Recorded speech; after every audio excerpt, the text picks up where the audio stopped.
C&C Worldwide presents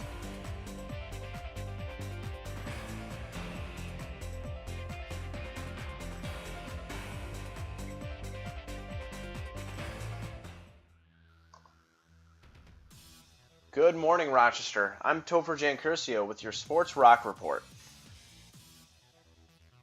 So I was figuring last week that I really didn't take the time to properly introduce myself like I did in my sports column, so I'm going to do it right now. My name's Topher Giancursio. You may have heard me on the radio before doing play-by-play, color commentary, or other just sports reports around the area. As of late, I've switched over to the great network of C&C Worldwide, local programming for our community. So basically, we had the idea that we should do a sports report, podcast type thing, every day of covering everything from local sports to national, international, whatever. The main sports points that happened in the previous day will all be listed in the sports report. So really, that's really broad, but you'll get all your sports news really conveniently right on this. All of these will be posted on our media platforms, which are really convenient and really easy to find. The 5 that we own right now in Rochester are Penfield Live, Greece, New York Live, Rochester, New York Live, Irondequoit Live, and Webster Live. Each sports report is written by our sports director, Craig Potter, and they're voiced by me. So this will be a daily thing. You can subscribe to my channel on YouTube to see these, and it will take you to the media platforms as well. Or you can follow me on Twitter, which will take you straight to the media platform. So really easy to find, and like I said, it's going to be a daily thing. And each day I'll try to mix it up a little bit and do something different. Last week was just a basic rundown of how these sports reports were going to go. They were just the sports reports. So today I'm giving you a little bit of an introduction, and at the end of the show we're going to go through a segment that's going to be called Topher Topics, which is the same name as my column. So basically, we're going to talk about my column topic. And then you can leave your comments, and you can send me emails. I'll put all that information in the podcast, so we could just have a nice two-way communication about this and some response. A little more background on me is I'm from Penfield, New York. So I grew up in Rochester, the greater Rochester area, my whole life. I went to Penfield High School where I played sports, and I currently attend the College of Brockport. I study journalism and broadcasting. I have 1 semester to go, and really C&C Worldwide just gave me this amazing opportunity to start a career already. So now we're going to switch over into the Daily SportsROC Report segment, written by Craig Potter. I hope you guys enjoy.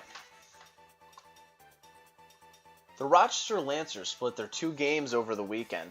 The Lancers battled the undefeated Baltimore Blast tightly through 3 quarters on Saturday before a couple of 3-point goals secured a 15-7 victory for the Blast in Baltimore. The Blast improved to 13-0 and locked up the MASL Eastern Division playoff berth. The Lancers rebounded on Sunday afternoon at the Connors and Ferris Field at the Blue Cross Arena with a hard-fought fight come from behind 10-8 win over Syracuse Silver Knights. Forward Joe Tavernese paced the Lancers with a hat trick, including the game-winning goal. The Lancers did not take the lead until 7:45 in the 4th quarter. Rochester is now 6-8, while Syracuse dropped to 8-7 in the Eastern Division. Both teams are battling for second place and home field advantage in the opening round of the upcoming playoffs. 2 of the top high school hockey teams in New York State met at Ritter Arena on Saturday night for the Pink and Rink game. However, the goalies stole the show. Pittsford and Fairport only managed 1 goal apiece as the game ended in a 1-1 tie. Fairport is 12-2-1 on the season, and Pittsford is now 10-4-2. The McQuaid Icers improved to 14-1 with a 7-4 victory over Irondequoit at the Lakeshore Hockey Rink on Saturday. 6 different players accounted for the Black Knights' goals, as Lucien Rosendell led with 2 goals. Lewis Cupp tallied up all 4 goals for the Eagles, who dropped to 8-7. McQuaid goalie Ryan Nelson made 21 saves, while Irondequoit netminder Daniel Doran made 34 saves. So that's the C&C SportsROC Report. It was written by Craig Potter and voiced by me once again. That's really all there is to it, everyone. I mean, you're going to get your sports really conveniently right on these podcasts. And like I said, if you're in the greater Rochester area, you're going to get your local sports covered there. But also, definitely national and international sports. I mean, Women's World Cup is around the corner, so stuff like that are going to be on the SportsROC Report. Also, what I plan to do and what we're going to do is we're going to have a lot of two-way communication. So I want to hear what you guys have to say about the report, what you want to talk about in sports, what you want me to talk about. Really, any comments, you can leave them under the video. Also, you can tweet at me at Twitter, which is going to be at Topher Giancursio. So I have the same Twitter account from my previous stuff that I've done on the radio before. You can follow me on Facebook too, and again, you can subscribe to the channel on YouTube, which is Topher Giancursio, where you can find all this stuff. But also, please check out the most convenient way, which is right on our media platforms. Again, Penfield Live, Greece, New York Live, Rochester, New York Live, Webster Live, and Irondequoitelive.com. So next we're going to move into our Topher Topics segment, which is also the name of my column, which you can read every week on any of our media platforms that we own. Let's just get into this. Let's just talk about this, because honestly, I named it Seattle, We're Back Again. And the reason is because we could see, possibly in the future, another dynasty in the NFL. The Patriots have been one. Pittsburgh Steelers, yes, they're still a dynasty. They have the most Super Bowls, and I mean, we know Dallas used to be America's team, but honestly, I am just so impressed with this Seattle team. The impressive thing is that they've done it again, and how they did it was just unbelievable. I'll start off by saying that game, incredible. The game I'm referring to was the NFC Championship. Obviously, did you guys watch that? 15 points in less than 45 seconds. I'll also admit that I was rooting for Seattle. I really don't know why. I would assume most people didn't want the same team in the Super Bowl again. So after the first half, I was actually really disappointed. And even after the second half, I wasn't much happier. But then I saw it. And what I saw is the reason the Seahawks were in the NFC Championship. It's truly the reason that I believe they won the Super Bowl last year. And it's the same reason they won the NFC Championship. They're a freaking well-coached team. Just Pete Carroll. Again, for our purposes here, let's just ignore the fact that Coach Carroll left USC at the perfect time. When the school got in all that trouble for illegal acquisitions. But we're talking about Pete Carroll as the coach, his knowledge of the game. Let's forget about the USC thing for now. It takes a lot of guts to have your kicker throw it on fourth down. Just proves he knows what it takes to win the big games. Before that play, Seattle looked absolutely terrible. You watched the game. What were they doing? I understand Green Bay is a good team. And even at the beginning of the season, I predicted Green Bay and the New England Patriots in the Super Bowl. So that's who I thought was going to be in the Super Bowl. I was proven wrong. But Seattle just didn't look like a good team. In the game like that, too, you can't be conservative, especially when your quarterback's not producing anything. Pete Carroll was backed into a corner and had no choice, so he had to do stuff like that. There was no way they could keep playing a regular styled football game and try to win. They had no chance, so they had nothing to lose at that point, really. I was surprised also when he told his team to punt the ball with less than 6 minutes left. And also being down 2 possessions. He had already done the play where he had his kicker throw a touchdown, but then at the same time, he punts the ball with less than 6 minutes left. I was very confused about that, and I assumed it was over, but I should know the game is never over until the clock says 0. Let's switch over a little bit to Russell Wilson. You have to admit, Russell Wilson was bailed out by his team. He threw 4 interceptions in that game. And the game shows us that he obviously has natural talent, but he needs more maturity. He's already won a Super Bowl, but he's got to grow up. Russell Wilson is now 10-0 against Super Bowl winning quarterbacks. At the end of the game, he was in tears because he was just in shock that his team even gave him the chance to throw the game-winning touchdown pass. I'm unaware of, at this time, if he's going to be a Tier 1 quarterback.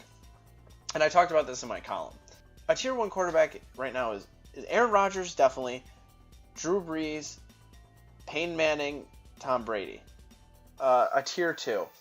I'd say Tony Romo, Phillip Rivers, Joe Flacco could be moving into a Tier 1. But again, before they won that Super Bowl, think about how many disappointing playoff games the Ravens had with Joe Flacco. Tony Romo, when he came in the league, he was supposed to be their savior. He really hasn't done anything.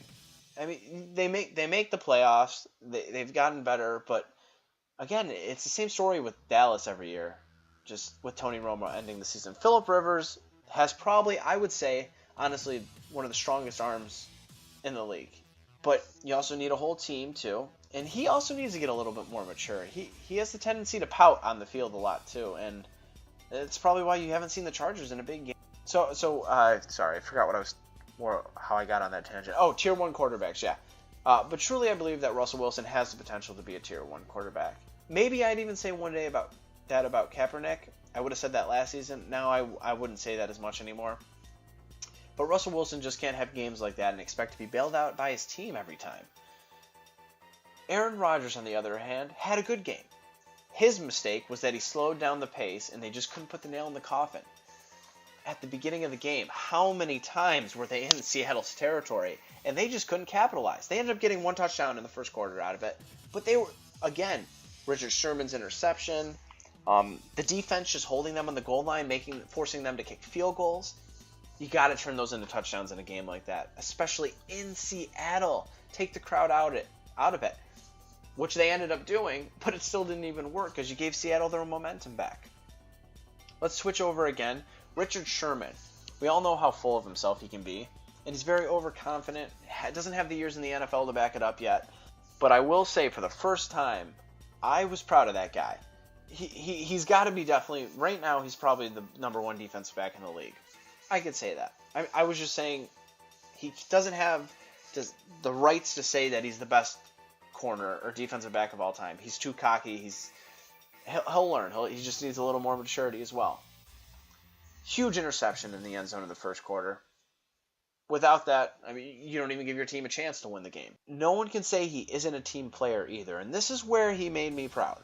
In the second half, he injured his arm, and you can tell how much pain he was in. He could have given up at any time, especially with how bad his team was playing. Sherman wanted to win and played every second in that game. Later, it was revealed that he strained his elbow. I believe as well as he does that he will play in the Super Bowl. I mean, that was really good. Hats off to Richard Sherman there. I really truly do respect him now. Not that I didn't before, but now I like him as a player. That was great. I just think he needs to cool it a little bit. I'm talking about when he's yapping and overconfident. So, let's talk about the big game.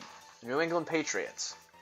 I know coaches say not to focus on the future, and you have to worry about the game that you're in.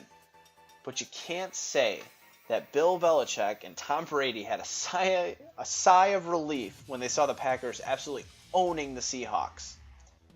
And then they look at the clock at the end, and at the end, a sigh of distress when they saw Seattle had beat the Packers in overtime. I think we were all in shock about that. The reason this is true, because obviously there was only one team this year that I think could truly stop the Patriots. That is Seattle.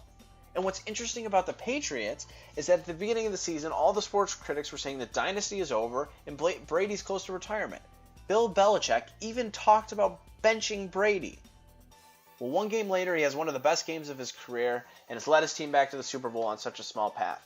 You can never count the Patriots out. But could Seattle be this new dynasty? To be honest, I really don't know. I think it really depends on this game. If you can really dethrone the dynasty, maybe you can become one. However, Seattle is the first team to be in back-to-back Super Bowls since the Patriots. Seattle is 3-0 in the NFC Championships and have extended their playoff win streak to 9 games. So Pete Carroll's doing something right, so is Russell Wilson. Either way, this is definitely going to be a historic Super Bowl. And after all I've said about Seattle and their accommodations, I just can't. I honestly, I really, truly believe the Patriots are going to win the game. Though, mostly based on the maturity of Seattle, though. Not about their talent. I think talent, it's pretty equal. And Seattle has younger guys. So, with Pete Carroll's mind, they definitely, if there's any team that's going to beat Bill Belichick, it is Pete Carroll. So, they have a chance. But just the way that they played against the Packers, I don't see Seattle winning this game. But yeah, I'd rather see Seattle. I wish Seattle would win. I'm rooting for them. I just don't think they can beat the Patriots this year. So I hope you guys enjoyed Topher Topics. That's just a little bit about what's on my mind this week. Obviously, we got the big game coming up. We'll have more to talk about. Topher Topics won't necessarily be a segment that's every day, but they will be in the podcast. And, just shoot me your comments and we could talk a little more about it. Yeah, thank you guys so much for listening, and you have a great day. That's the C&C SportsROC Report for today. This is Topher Giancursio reporting. Come back tomorrow for the C&C SportsROC Report.